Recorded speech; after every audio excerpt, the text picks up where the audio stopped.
Welcome to મારું રસોડું. આજે આપણે ઇડલી, ઢોસા અને ઉત્તપમનું ખીરું બજાર જેવું જ ઘરે બનાવીને તૈયાર કરીશું. તો ચાલો બનાવવાનું શરૂ કરીએ. ઇડલી, ઢોસા અને ઉત્તપમનું ખીરું બનાવવા માટે મેં ચોખા લીધા છે, જે જાડા ચોખા આવે ખીચડીના, તે બધા જ વાટકીનું માપ મેં સરખું લઈ લીધું છે. 3 વાટકી ચોખા, 1 વાટકી અડદની દાળ અને 1 ટેબલસ્પૂન આખી મેથી લીધી છે. હવે એક બાઉલમાં આપણે ચોખા અને દાળ અને મેથી બધું મિક્સ કરી લઈશું.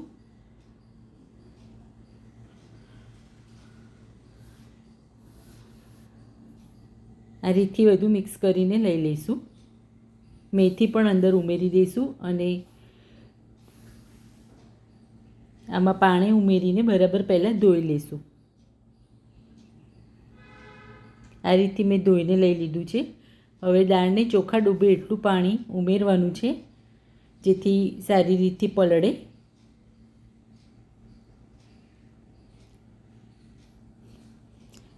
છ થી 7 કલાક માટે એને પલળવા માટે મૂકી દેવાનું છે.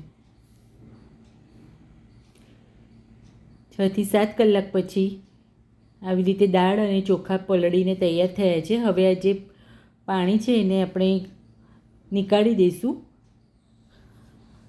અને મિક્સર જારમાં લઈ લઈશું. મેં આવી રીતે મોટો ચમચો મેં છાશ ઉમેરી છે.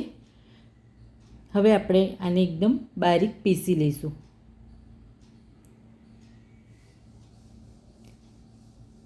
આ રીતથી મેં પીસીને લઈ લીધું છે. બાકીનું જે ખીરું છે હું આ રીતથી પીસીને લઈ લઈશ. એકદમ બારીક પીસવાનું છે. તો તમે જોઈ શકો છો આવી રીતે સરસ રીતે આપણું ખીરું પીસીને તૈયાર છે. એને ઢાંકીને મૂકીશું આથો લાવવા માટે 7 થી 8 કલાક. 7 થી 8 કલાક પછી આ રીતથી સારી રીતથી આપણું ખીરું બનીને તૈયાર છે.